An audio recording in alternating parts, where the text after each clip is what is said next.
What was the most popular post you had this week? Was it last week or this week that you had the one that went 24,000 likes or 30,000?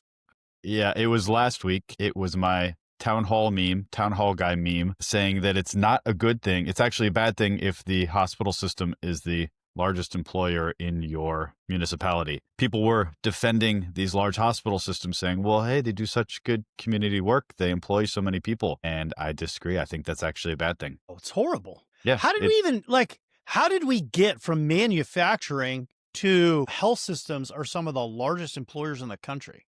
That doesn't make any sense.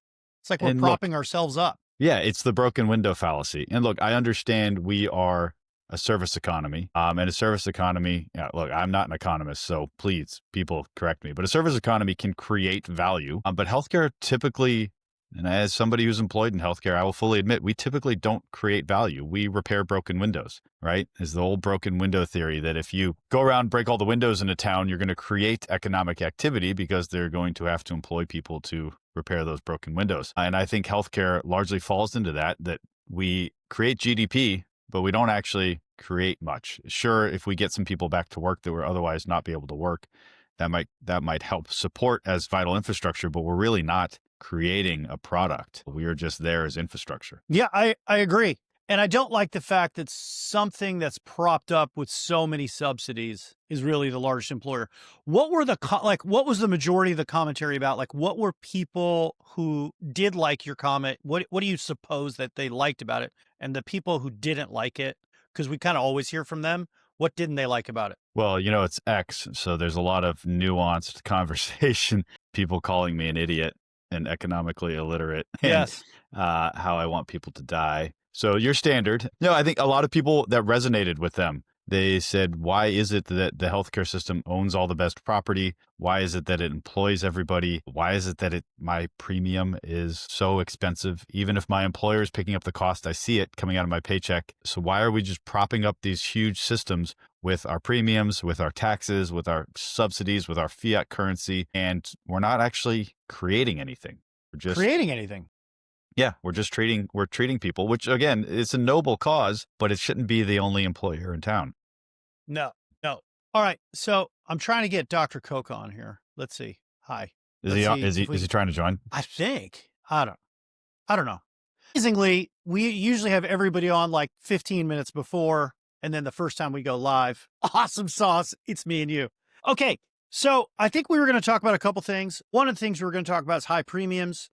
I keep seeing legislators, senators talk about it's the fault of the Republicans, or the Republicans say it's the fault of the Democrats. I mean, give me the scoop. You're a world-class neurosurgeon. I love that I made you laugh. I'm not an actuary though. You're the actuary. Yes. You've done this before. You've created a plan. Yes. So from my standpoint, the premiums are high because we have a broken market and we're funneling too many subsidies to patch over the fact that we have a broken market. And healthcare is too darn expensive because we have consolidated hospital systems that charge way too much money. But you're the actuary. You're the one who's created a plan. So here's a question for you then. Yeah, because let's talk about this. Why in the 60s and until the mid 70s, actually until 1978, we had a federal con law, certificate of need law, right? That basically said, we want Anish Koka camera ready. Ask him to close all apps and then he can refresh. Okay. All right. Well, he can do what he needs to do. Now, so what this law did, what certificate of need law said was the United States government decided who could build hospitals, who could build nursing homes, who could build any medical facility. And we had to get the federal government's permission to do so. So you as a physician had to fill out an application and the federal government had to approve it along with the state of California. Now, everybody knows that's crazy. And the federal government knew it was crazy, and so they got rid of it. But today in 35 states, it still exists. And so when I look at the senators who are talking about it, Massachusetts, Connecticut, New Jersey, New York, I'm just going to pick on those four because those are ones I just saw in the last probably 2 hours. They all complained, and and I saw Vermont too today. There's a 78-year-old senator in Vermont, 78. Okay. He's some no-name guy. I've never heard of him. Yeah. But, he's been going to a longevity clinic. So, he's doing good. Good. Yeah, Cash pay, I'm sure. He's cash pay, for sure. So, my question for them is, well, everybody in the world knows that by having certificate of need laws, you've made it more expensive. So why do these legislators, like, is it even honest? And I don't like, I'm always going to suppose that everybody has the best in mind and they're just not going to lie to us. Why blame the Republicans or Democrats when it's really like, hey, it starts at home? Yeah, That to me seems like an interesting thought. let's not chalk up to maliciousness what could be attributed to pure incompetence. Bingo. And you and I both know that every physician in the world there are docs who have not heard of certificate of need. There are physicians that don't understand site neutral payments. That's part of what this show is about, is teaching people. Right. I had not heard of certificate of need. I mean, my journey through healthcare policy was in residency when I wanted to figure out why I spent 90% of my time glued to a computer doing things that weren't actually related to treating patients. Yeah. And so I went and I took courses about healthcare economics, and they presented certificate of need as if it was totally rational. Oh, if you allow too many healthcare facilities, you drive up utilization. There's more utilization. And then I realized that was a wet sidewalks cause rain argument, that the two were correlated, but the causation was not the fact that there was more clinics around. Causation was that people needed healthcare. And so if you allow people to build clinics, of course, utilization goes up because people need the healthcare. We have a wait list for many months to get a lumbar spine MRI. If you open an imaging center, utilization is going to go up because people need that scan. So people seem to believe that. They took it at face value, and now they defend these laws for certificate of need as if they're doing good by driving down utilization and therefore saving us costs, as if we don't have a need for these services. It doesn't make any sense. Interestingly, the state of Montana recently got rid of it. It was highlighted in Becker's yesterday morning. And I found it fascinating because, shockingly, 30% more facilities showed up and premiums statewide dropped. How does that happen? I've been taught in the United States of America over the last 15 years that when you increase competition, the mean evil doctors then rise up the prices, especially the independent doctors, increase the price and screw all the patients over. Of course, right? Yeah. If I have to compete with my neighbor, there's two neurosurgeons across the street from each other, we're just going to jack up the prices as high as we can go, right? No, there's no game theory involved there. Nobody's going to try to undercut their competition. Yes. And like today I heard from probably a well-meaning physician. He said, Dutch doctors who run physician-owned hospitals and surgery centers, they're really cheating because they're taking the profitable cases. And I thought to myself, you know what? I mean, I don't want to say you're a liar, right? Because it's not nice. I love your quote from earlier, right? And I'm going to try to, I think as a 50-year-old guy, I got to be more graceful. I think what I want to say is what I said, which was, I think if I was an uneducated moron, no, I'm just kidding. I didn't say anything. I very nicely said, well, ASCs are reimbursed less. Physician-owned hospitals are also reimbursed less, both commercial cases. They're not. What we've done is we've taken the profitable cases that were jacked up and inflated out of the nonprofit health system, and we've put them into efficient, agile locations where a private practice doctor who pays taxes and takes risk has done it for significantly less, saving the insurance company money and or the employer money, and lower copays, deductibles, and coinsurance for the patient, maybe none. And so isn't that better for the patient? It probably did a better job too. Yeah. I mean, there's good data on physician-owned facilities and their outcomes. The other drivers of high premiums include things that you and I often talk about and discuss, and I want to chat about them.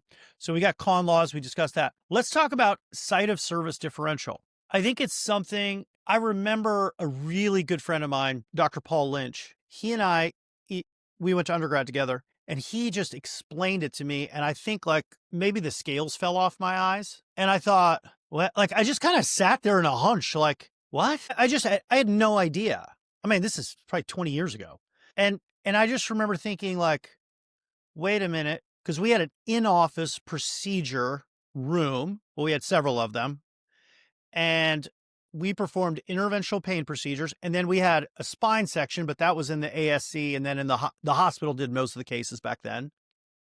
And I remember he said to me, oh, we have to do some of our cases in the ASC because it's reimbursed differently. And I was like, well, tell me about that, right? We had a long discussion. So tell the audience a little bit about pro fees, facility fees, and like I think we ought to be educational and teach people. Yeah, I mean, this gets really nuanced. This is something I just kind of figured out in the last few years. So if you do a procedure, there are multiple fee schedules that CMS uses, and where the procedure is done determines where the facility fee for that procedure comes from which fee schedule. So if you have an office, a physician clinic, and there's the guy.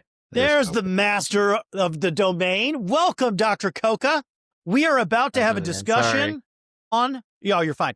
We're about to have a discussion on the fee schedules and site of service. All right, kick it. Yeah. Let's kick it off. So if you have an office, a clinic, and you do your procedure in that clinic, and a procedure includes things like a regular clinic visit, right? That has a CPT code, your 99214s or what have you. That gets paid. The facility fee comes from the physician fee schedule, and that's supposed to cover your overhead, your rent, your staff, all that. If you do that same procedure in a facility that is owned by a hospital, it is now an outpatient hospital procedure. Even if it's the same brick and mortar, just matters who has the actual overhead. So your professional fee, your fee as a physician, still comes from the physician fee schedule, but the facility fee now comes from a different fee schedule, not the physician fee schedule. It comes from the hospital outpatient fee schedule, HOPD, and that facility fee is higher than the facility fee for the exact same procedure out of the physician fee schedule. And so that is the site of service differential. Just the fact that the hospital owns the building means that they get to use their fee schedule for their facility fees, which are higher than the ones that come out of the physician fee schedule. Or in the ambulatory surgery center, if it's a physician-owned ASC, they use the ambulatory surgery center fee schedule, which has its facility fees, which are lower than the hospital outpatient department facility fees if the hospital owns the exact same building and does the exact same procedure.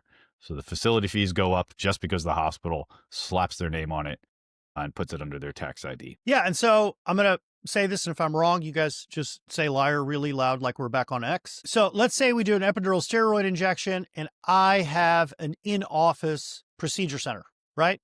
And so when I do an epidural steroid injection, I am completely compensated by the professional fee that physicians receive. There is a facility fee. So you get your pro fee and your facility fee from the physician fee schedule. So you have your work RVU, and you have your practice expense RVU, and you have your malpractice RVU. So all three buckets of the RVU, the practice expense RVU is supposed to cover your facility fee from the physician fee schedule. Yep. And so then when I move up to the ambulatory surgery center, what's really, how does someone, like, I mean, I'm sure a policy person somewhere justifies it, because at one place I was doing a very safe procedure, epidural steroid injection. I don't know how many times a day it gets done, but it's a big number. I'm not arguing efficacy here. Just the procedure itself, right? 6 to 8 minutes, very simple. It gets done in office. Now it gets done in an ambulatory surgery center. Now in an ambulatory surgery center, I get the fee schedule from the ambulatory surgery center, plus anesthesia, plus pro fee for the physician doing it. And it's at a higher level than if I was doing it in office. And then if I move from there to the hospital outpatient department, it gets even bigger. The interesting thing was, I do remember I was helping a practice in New Jersey, and there were literally patients who wanted to have it done at the local hospital in North Jersey. They did not want to have it. They didn't feel safe. I mean, maybe that's what it is, but they wanted to have it done at the hospital. And it took 2 hours to get it done, but the fee schedule was even higher. Is that right? And so it's kind of like you could have something done in one place and you could probably have it done in the same day. But now if we move it to an ASC or an HOPD or even inpatient or in a hospital, now it's multiple days for the same thing. Is that right? Yeah. Yeah. So the physician fee is the same regardless of the site. It's the facility fee that changes. And there's actually, so to make it even more complicated, physician fee schedule has a practice expense for the same procedure if it's in the physician clinic, and that has a different practice expense for the same procedure if it's in a ambulatory surgery center, an outpatient hospital department, because according to the RUC, you still have to pay your overhead, even if you're doing it in a hospital, right? So that physician, that pain management doctor is doing it in a hospital, still has staff in their clinic that they have to pay. They still have to pay that overhead. So you still get a practice expense out of the physician fee schedule in the ambulatory surgery center or the hospital. It's just lower than if you were to do it in your office. And then you add on top the facility fee that comes out of those different fee schedules for those respective facilities. Quite complicated. We should probably draw a picture. Yes. But, the whole point here being, and I want to make sure I include Dr. Koka, the whole point being, people say, why are my premiums so high? And I go, hey, site of service took independent physicians who were doing it at either in office or in an ASC, and then took another fee schedule that's higher, and now they're all being done in an HOPD setting. And so if you're wondering why your premiums are higher, procedures were done in office for a long time, especially when I started in the late 90s. Then procedures moved to ASCs, and then procedures really moved to HOPDs. And now all of a sudden people are saying, well, why are my premiums high? I'm going, well, we just talked about certificate of need laws, and now we're telling you about site of service differentials and how that's happened. So nothing has really changed other than the place where it's done and the negotiated fee schedule. Is that right? Not even the place where it's done. I mean, it can be the exact same place. It's just whose label is on the tax ID, right? I mean, if it's the same building and the hospital comes and swoops it up and buys it, all of a sudden they're using a different fee schedule. Now, Dr. Koka, do you deal with any of this? No. I mean, I've assiduously tried to avoid dealing with it. uh, Meaning, because so what happened was when when I started practice in 2013, the practice the practice is was primarily an E&M practice, and and my efforts have been largely to keep it an E&M practice because it was very acutely obvious to me when I started practice and in the 2-3 years prior to starting practice of the stress that private practices were under, because they had these expense structures that were the expenses that you have in a practice are in some ways based on the revenue that you generate, right? So if you generate revenue A, your expenses will be like 0.8 of that or something like that, right? I mean, it's just like a function. It's a natural thing that happens. And what happens is a big driver of revenue for private practice cardiology practices, one of the big drivers was, for instance, stress testing in the office. And it wasn't a garden variety treadmill stress test in the office, right? It wasn't just get on a treadmill hooked up to an EKG and do that. It was echo stresses or nuclear stresses, but really nuclear stresses. And nuclear stresses involves isotopes and a tech coming in and a machine coming in. And so that specifically, and I remember in the 2-3 years prior to me going private, the practices that were really living high in the hog, like doing lots of nuclear stresses, just like very comfortable doing their thing, while my little practice that I joined was like slogging it out, doing consults in the hospital, and that was our prime revenue source. They were sweating bullets because what happened is CMS came out and said, hey, we're cutting private practice nuclear stress testing, but hospital-based nuclear stress testing we're going to leave alone. When that happened, I mean, that was like, this was like a huge revenue maker. And because the expenses were aligned according to those revenues, these practices that were 5 practice groups, 10 practice groups, right? They were like, what the heck? I mean, how do you suddenly revert? Because a portion of that revenue was going to the salaries of all these doctors, was paying for techs and all these folks, right? And so the easy thing became at that point was to join. It was simply to lease yourself to a hospital. Nothing would change. You would lease your practice to the hospital. You would stay in the exact same place, but you were now part of the hospital system, which, by the way, meant that your downstream referrals would now go there, and in surgeries and whatnot that cardio cath procedures, etc., that cardiology generates. But suddenly, that cut that you had to deal with was gone. That cut that you had to deal with in terms of private practice, in terms of nuclear stress testing. This is one example of one type of revenue line. Yeah.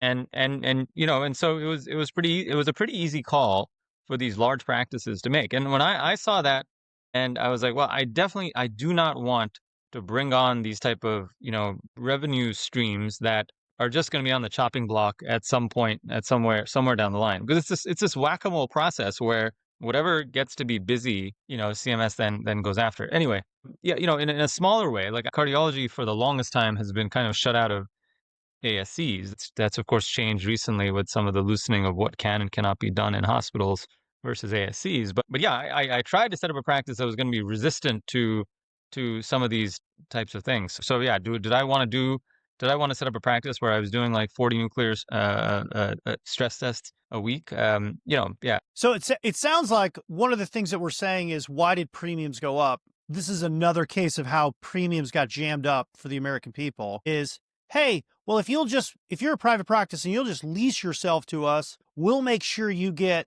this very special fee schedule access. Right. No, exactly right. Yeah. Sorry. So I forgot the Yeah, other yeah. part of it was that you Yeah. join the hospital, you join the health system, you no longer have that nuclear stress test cost. And oh, by the way, whatever your E&M stuff that you were doing, that fee schedule is also boosted up. So it's like, okay, great. They boosted that Why one would too? you? Right. It's a different. Oh, Yeah, man. your facility fees for E&Ms get boosted under HOPD. I had no idea. Mark that down. I learned something. Yeah, so Bam! even your clinic visits, even just primary care E&M clinic visits, charge more once the hospital owns the building. So that's why when United Healthcare, there's this thing that came out. United Healthcare pays their clinicians 17% more than non-United Healthcare owned physicians, right? United Healthcare insurance company that, I'm like, hey, that's fine by me. I don't see a big problem with it, given the fact that the health systems are running around. They have this differential as well. So if they can make money and pay physicians more, fantastic. But yeah, I mean, why would you say so? That is why. I mean, it's an engineered thing. It's engineered. This whole system is engineered to create these large health systems. And the idea was that the large health systems would coordinate with payers to reduce cost. It was hilarious. Yeah. Let's get. The terrible thing is, I just never ever thought it through. Right? I mean, once you see it play out and you see it happen, it's like, oh, duh. I mean, of course, this was what was going to happen. So, but fine. It's like, okay, we're doctors. We're not like sitting around thinking about what's going to happen economically. I mean, aren't there economists that are supposed to professionally do this stuff? I mean, but the insane thing is to see it happen, right? To have everything be wrong that they said back in the day, which I was like, okay, you're the experts, you tell me, or whatever. I mean, I'm taking the Jon Stewart, like, let's get the smartest guys from Harvard in a room and let them create this beautiful system. And hey, I'm just a cog in a wheel. You guys are smarter than me. You let me know what to do. And the idiotic thing, which is insane, is that after all this stuff fails, after everything costs go up, insurance, not a single person who designed these things is like, oh yeah, we made a mistake. Be honest about this stuff. Instead, they're like, no, there's a more perfect way we could have done this. The response is let's government harder.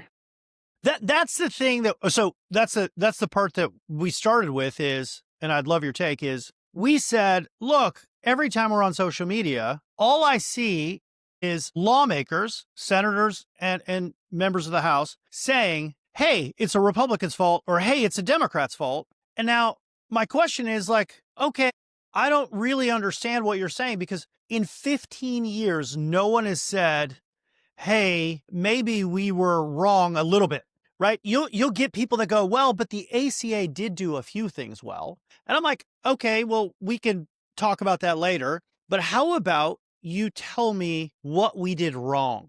Like, I don't know what's up everybody's rear end, but nobody wants to talk about the faults or problems that they caused. And I think part of trying to fix a problem going forward is like looking in the mirror and saying, well, hey, Dutch, you screwed up 1, 2, 3, 4, 5, 6, 7, 8, 9, 10.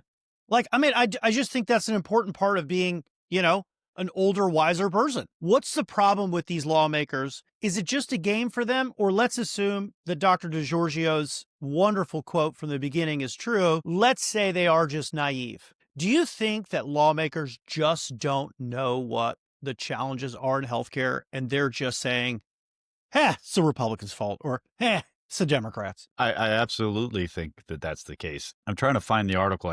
Don't have it on hand, but there's an article co-authored by Ezek Emanuel, who we know is one of the architects of the Affordable Care Act, where they talk about how consolidation will drive down costs. So this argument that you're making, Anish, this was not like hidden. They were saying it out in the open, the architects of Obamacare. And there's been no mea culpa from any of the people that have done that. Now, are they just being incompetent, or was there some nefarious designs there too? I don't know. I'm sure, just like with any legislation, there's probably some very, very smart lobbyists that got in some people's ears and planted some ideas that sounded really good on paper that they knew were going to ultimately help their constituent group. But I mean, you can go ahead and read that article. Maybe I'll find it. We can put it in the show notes. But show notes, that'd be good. Yeah, that'd be really good. It very clearly says this is our goal. We want to consolidate. We think consolidation will help drive down costs and help coordination of care. And I mean, like you said, like with the whole COVID revisionism, there's no mea culpa. There's no like, hey, yeah, we screwed the pooch on this one. Yeah, all you get is like that mealy-mouthed, I'm sorry, I didn't mean to say that. I want to be nicer. But that kind of half apology from the Sanjay Guptas of the world that, oh, natural immunity. I mean, it's like, okay, you shut down the entire economy for way too long. You shut down schools for way too long. You retarded like 2 years. Ooh, shoot, delayed 2 years You're worth fine. of 2 years worth of school kids in terms of their education. You have massive inflation as a result. And all you can say is, that natural immunity, maybe that was something we could have given them. But I don't understand why. I mean, I think I don't know. I think our elite they're very bad, and I have I have a sense that it's not just incompetence, but it's malignant incompetence. Meaning, I think it just the type of people that are our elites right now in academia and public health. I think a lot of them. There's some very good ones, Anthony's, of course, but a lot that are in power. I think the folks that are selected for, who are the academic elites that have the ear of a lot of the folks, both on the maybe the Republican and Democrat side, Democrat and Republican side, are malicious in the sense that they have an ideology that they are specifically trying to push, and that ideology is what was everything they care about. So they talk a good game about evidence and reality, and we want to do good for the people. All that is BS. These are ideologues who are essentially, I mean, they may not realize it, but they're essentially Marxists, and they want that kind of Marxist frame for us all to live in. The moral busybodies. If you believe that government ought to be in control and that we must have single payer, you do not believe in free enterprise. You do not like capitalism. That's just kind of what you learned in school, and that's who you are. Are you ever going to acknowledge that anything you've ever done is incorrect? No, and right? Anish is right. It's total ideology. I look at Senator Sanders, right? And I hear him pontificating about things. We talked about him a couple of podcasts ago about he was on the Jon Stewart show. And I was very happy to see Jon Stewart push back. But when I look at what he's done in his home state, right, I go, okay, well, he's got certificate of need in his home state. It's run by 6 bureaucrats, all of whom were former consultants and or bankers. And then there are very few independent doctors. I mean, like literally there's 2 orthopedic surgeons that are independent in the entire state of Vermont. Well, the University of Vermont, or the big health system, has bought everyone. And so if you can't make this ideological system work in your home state, and you've driven up expenses high in your home state, why would you want to advocate for that on a federal level? That seems confusing to me. I mean, it is pure ideology. As Anish said, it is this sort of insidious Marxist socialism. We've been having these discussions on X all the time. It's like, we need to control healthcare because the patients don't know enough for themselves, right? Their patients are too dumb to pick their own doctor. They're too dumb to pick their own hospital. So we need to nudge them in the correct way, because I am a good, smart person who will do that. And I am immune to any, outside lobbyist groups or special interests. And we are only going to have the patient's best interests at heart, which is patently ridiculous. Yeah.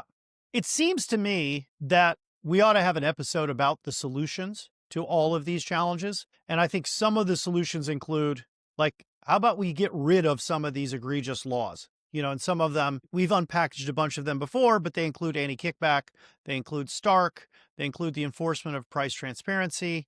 Like, I think getting rid of site-neutral payments and the differential that lives within site neutrality, that would lower premiums pretty substantially overnight, because all commercial payers follow CMS's guidance. And so if CMS said, hey, what we're going to do is we're going to pay all ASCs like HOPDs, which is what I would like to see, because I want to see the bump up. I think we'd actually see lots more cases come out of the hospital, out of inpatient, and go to an outpatient setting. I also think we'd see more freedom, and I think we'd see more doctors move to in-office settings. I heard from more eye doctors, more interventional pain and spine docs over the last couple of weeks about in-office procedures than I can shake a stick at.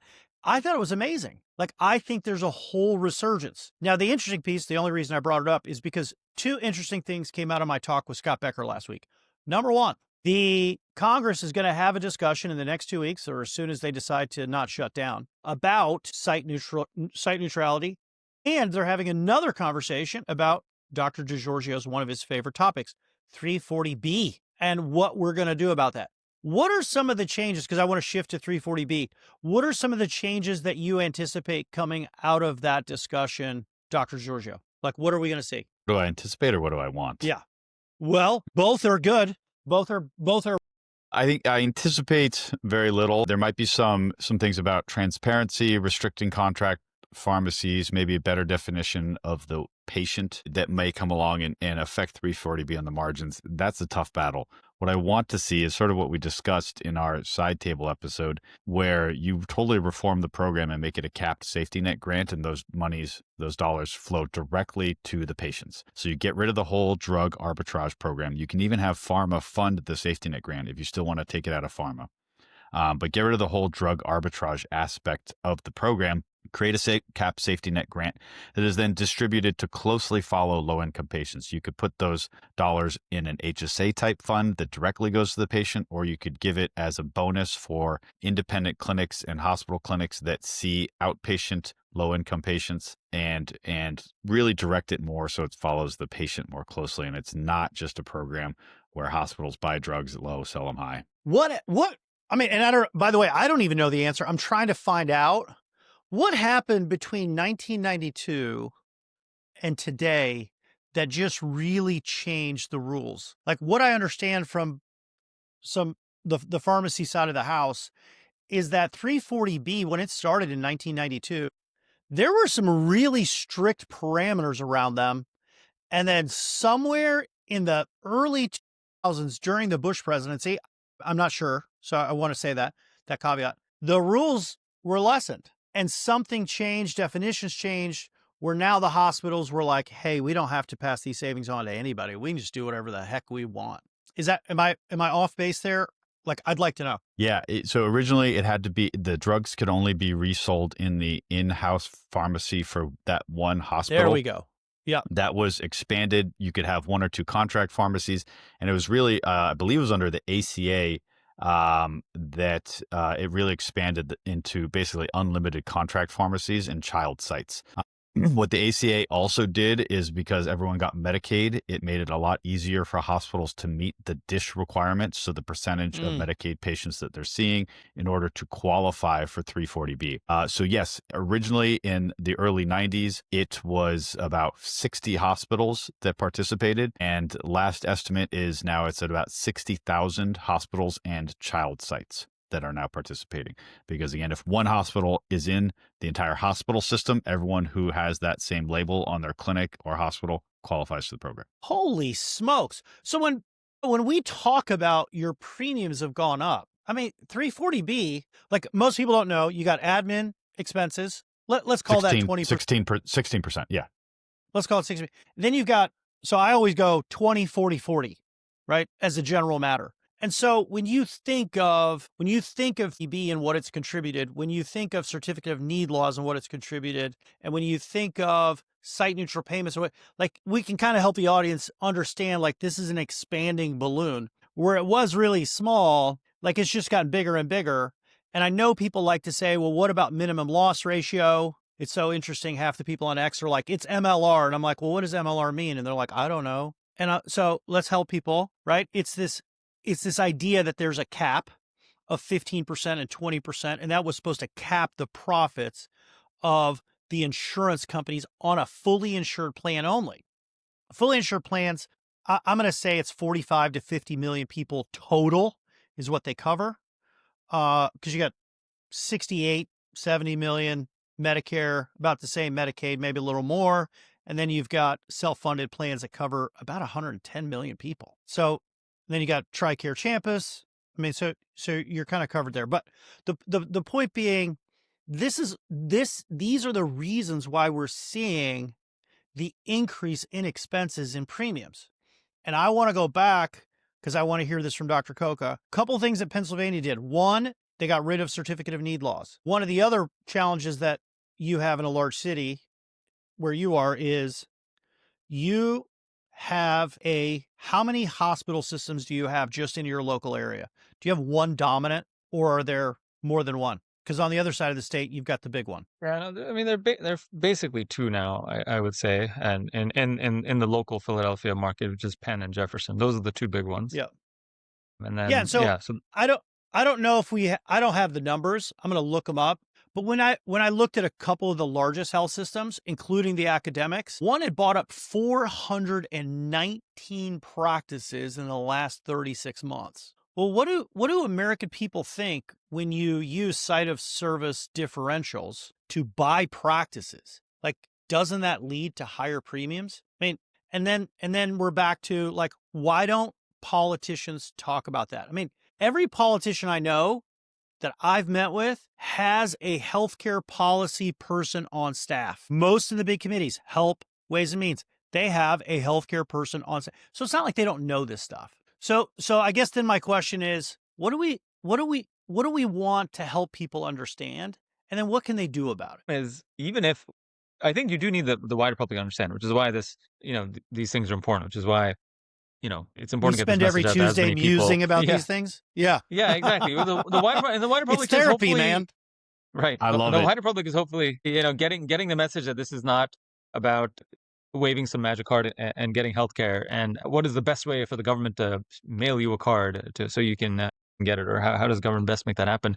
Because you can't just wave a magic wand and make that happen. And what's happened is that you have these vastly higher costs that have been kind of driven by mass consolidation that's happened in the marketplace. So, I mean, I hope that the wider public understands it, because if the wider public does not understand it, then you're going to get what's happened in the last 10 years. Because I do think there are some legislators that understand it, and legislators that do understand this, that do use the levers that they have to try to go after the health systems.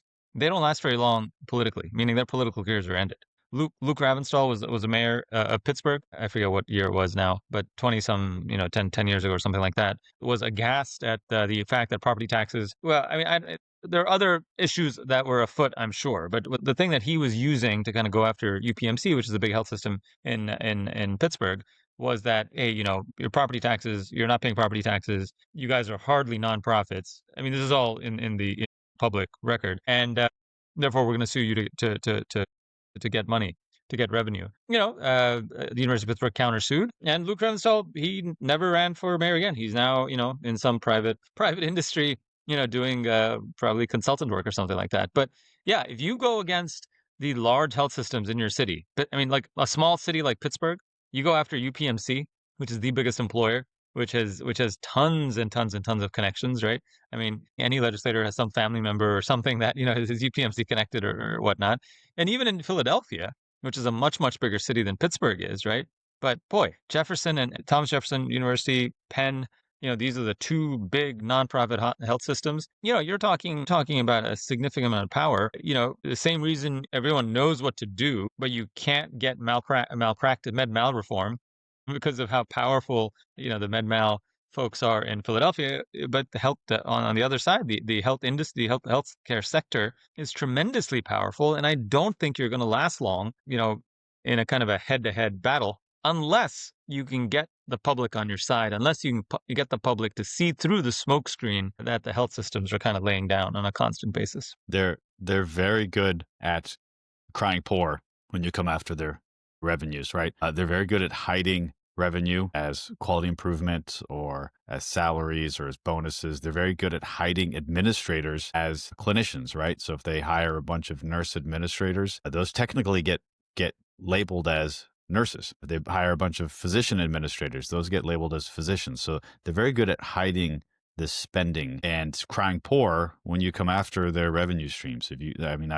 When I was testifying about 340B, it was, we're going to have to close our hospital if you take away 340B. So if you need a subsidy, let's discuss having a subsidy. Don't use some drug arbitrage program because you think you need a subsidy. But if you go after any of this, they say, we're going to have to close, never be able to take care of these patients. Woe is us. And they're very good at that. They have great marketing. You see their advertisements everywhere. So they're very good at crying poor and threatening to shut down ERs and OB units and psych wards and all that. The interesting thing about that is that goes back to how they were so instrumental in becoming the country's largest employer. Like anytime, I think last week I put out I did an article on Johns Hopkins, and it wasn't any administrator that came at me. It was a dozen physicians who work there or had worked there. Dutch, do you know? I mean, this is the most beautiful institution and we do God's work and research and da. And I just was like, hey, you turd, right? You have 3,000 residents and you get all the money. It's a disaster. Like, can you just acknowledge that you are grifting?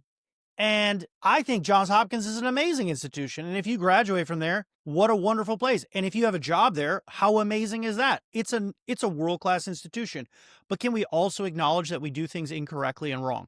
Like, I just don't know what the problem is with that. I mean, we did the same thing with the University of Michigan, a nonprofit university. I love the University of Michigan football. Like, I love it, right? I'm a big fan.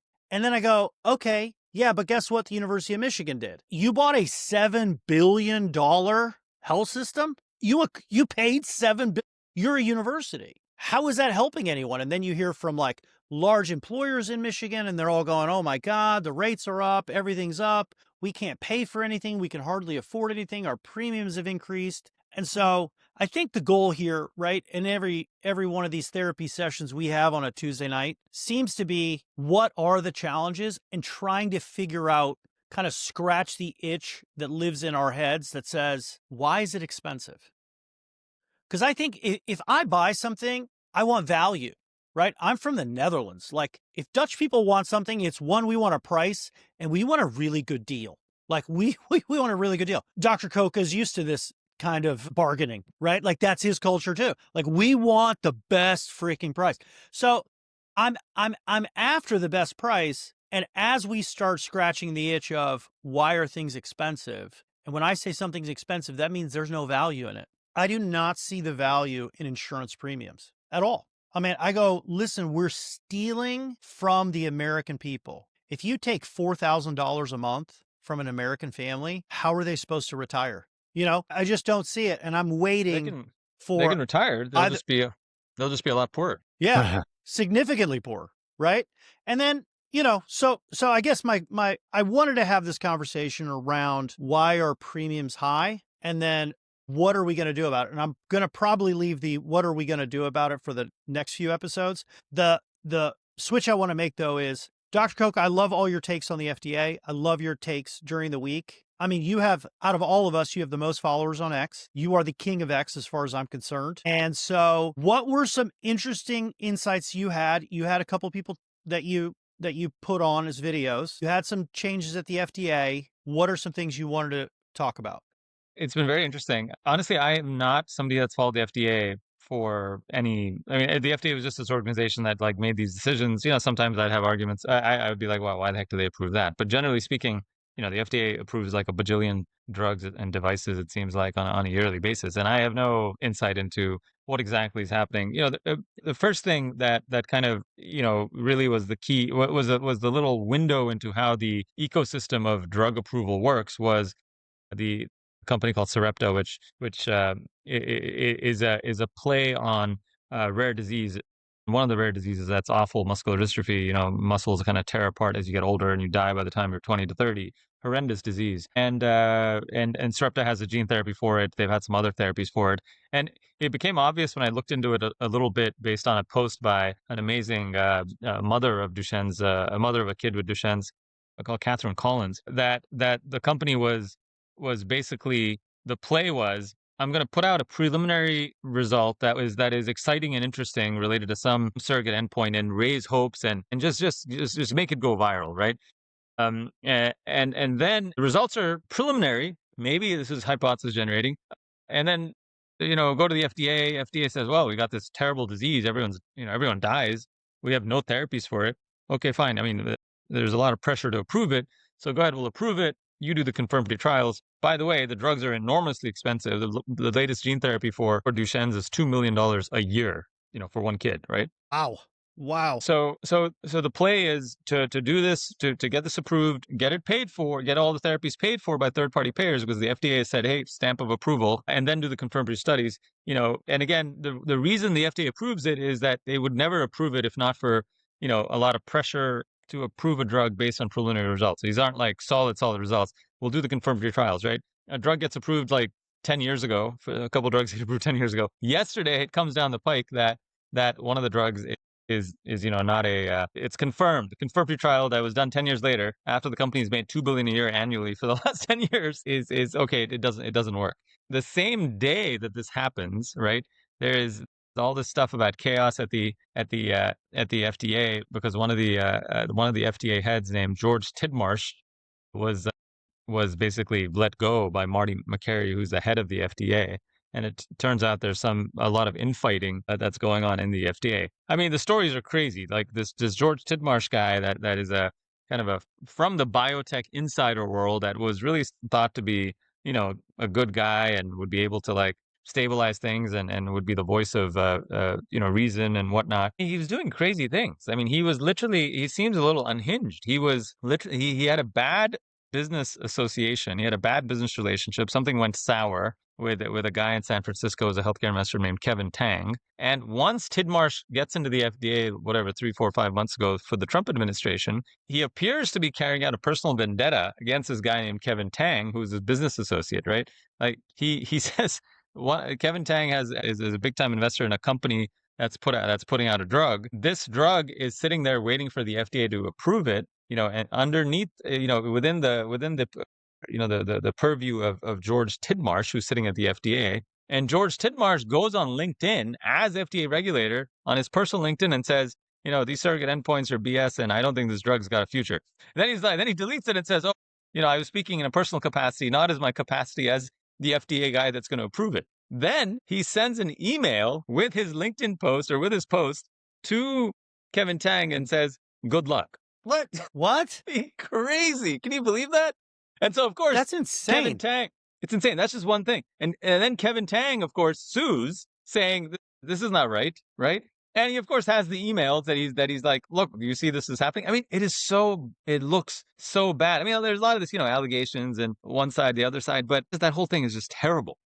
Then there's this whole thing that Kevin Tang and Tidmarsh were both business owners of a pharmaceutical company that makes thyroid hormones that have been made for like 100 years that are not under the purview of the FDA, right? These natural thyroid things that no doubt some family member of yours or the other is on. So not the FDA approved, and it's like this other stuff that a bunch of people are on, and it's, whatever revenue it generates for this company. One of the biggest people who's making this product is a company that's kind of co-owned by Kevin Tang and Tidmarsh. And like 2-3 months ago, soon after this guy comes into power at the FDA, Tidmarsh, he basically says, we no longer can have these desiccated, this thyroid supplement no longer is allowed to be sold. It all must go through the FDA because we've had adverse events reported. And again, when I saw that, I was like, oh, that's weird. I wonder why. I had no idea what happened. But then it turns out that the guy was like, the guy is in a business deal with this dude who he hates now and has a personal vendetta against. And so Kevin Tang is now suing to say, hey, he did that to hurt me as well. So,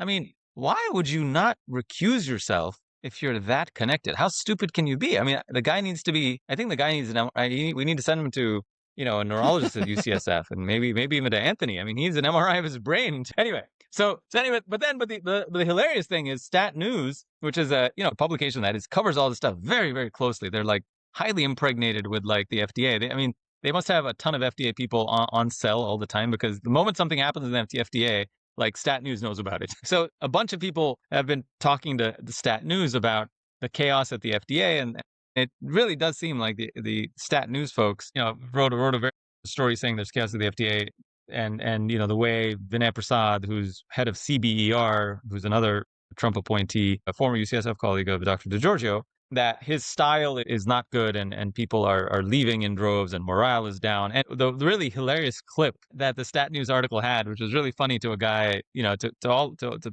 guys like us, is the reviewers. You have these reviewers that review and do research and stuff. Prasad apparently has been reaching out directly to the reviewers, not the managers of the reviewers. And that has startled the reviewers. And they're like, whoa, yes. So this guy named Vinay Prasad is sending us an email saying he wants our cell phone. So it's so rare, apparently, for the CBER head to talk directly to the reviewers that they reported his emails for cyber phishing.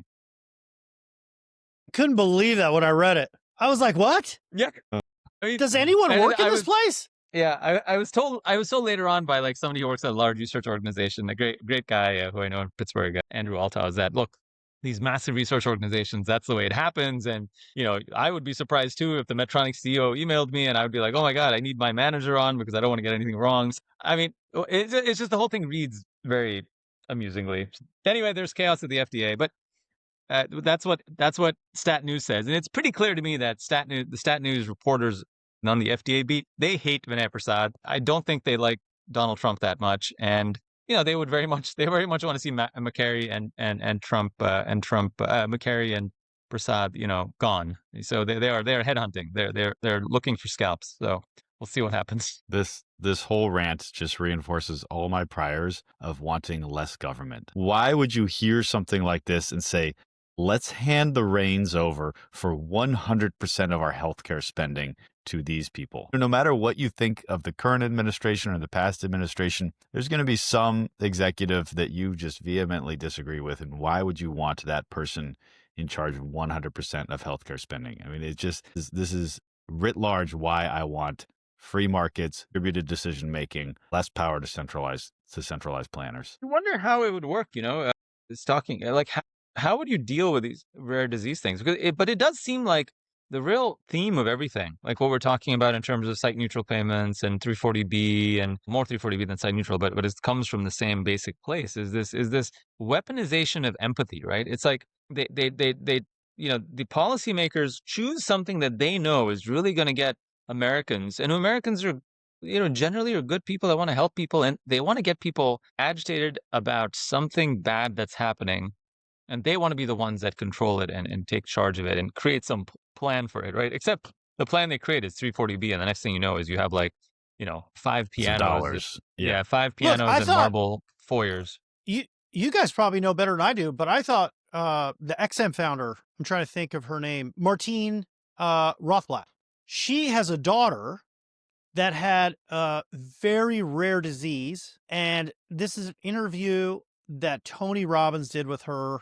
This has got to be, I don't know, 2013, 14. And I, for some reason, forever locked in my head because she, for me, is a huge hero of this world. She went to GlaxoSmithKline and said, hey, you guys really aren't doing anything with these drugs. This is the challenge my daughter has. I think this drug can help my daughter. What do you guys want to do?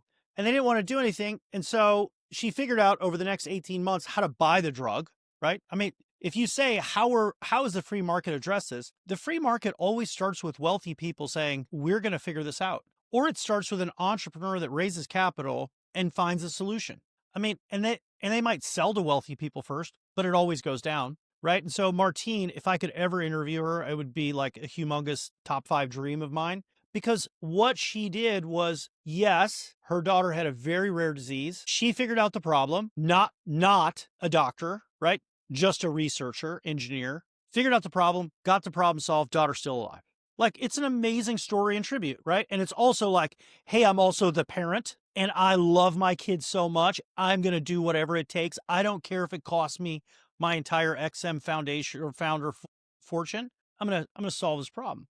And so I think just as the same way Dr. Koka is about this story that he's been talking about now for at least a few months, and he's passionate about the story, I think that's how things get solved. Founders go, I have an itch, I'm going to scratch it, and no one is going to get me off this mission. I'm going to get it done. That's why I love the free market. I want free enterprise because I want anybody to do what they want. I don't want to go to Johns Hopkins or Mayo or commission. I don't like the fact that we have to go to lawmakers and say, hey, we got a bunch of doctors here. We want to could we pretty please open a hospital?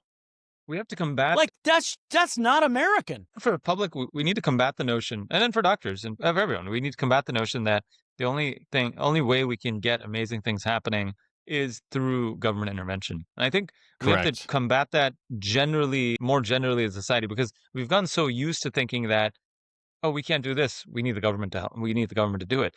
We need somebody's permission. Right. Well, not just somebody's permission. That you cannot you cannot get rare disease therapies unless the government sets up some program to do it. So unless the FDA has this program, everyone's gonna, every rare disease person is gonna die. So then it becomes, well, you don't care if you don't want the government involved here, you must want these people to die, don't you? And the thing is, look, there's some beautiful stories in medicine, right? The story of babies born blue because their hearts were missing pieces, meaning there was no way normally you have oxygenated and deoxygenated blood that stays separate in the heart. The right side is deoxygenated, left side is oxygenated, and there's these thin membranes and these tiny little hearts that must separate that. Otherwise, you mix oxygen and deoxygenated blood, and you're born blue. And if it's bad enough, you die, within hours. If it's somewhat less bad, then maybe you die at 3 years, right? And you're just panting all the time until you're dead. I mean, these are terrible things that people used to be born with, right? You don't see that anymore. Do you know why we don't see that anymore? We don't see that anymore because in the 1930s, pre-Medicare, pre-whatever, surgeons at Johns Hopkins, working with cardiologists, came up with these amazing pediatric heart surgeries to try to figure out how to take these tiny little hearts and change the plumbing inside hearts and create babies that will now live to whatever, have their own kids and all that stuff and not have a problem. That happened prior to the era of massive government intervention in healthcare. So yes, it's possible. I mean, bypass surgery. I mean, what Denton Cooley and DeBakey and these amazing surgeons for aortic aneurysm stuff. So the idea that we could not have, say, massive, miraculous medical innovation happening without the government kind of steering things, I think is completely false. And I actually think the government and the way it's been involved has actually inhibited the ability to bring new innovations to market, because what the government has done is create these regulatory moats that only certain people can get through, right? And the incentive structure is so screwed up when it comes to the FDA being kind of the Midas touch. The FDA approves, boom, you get stuff.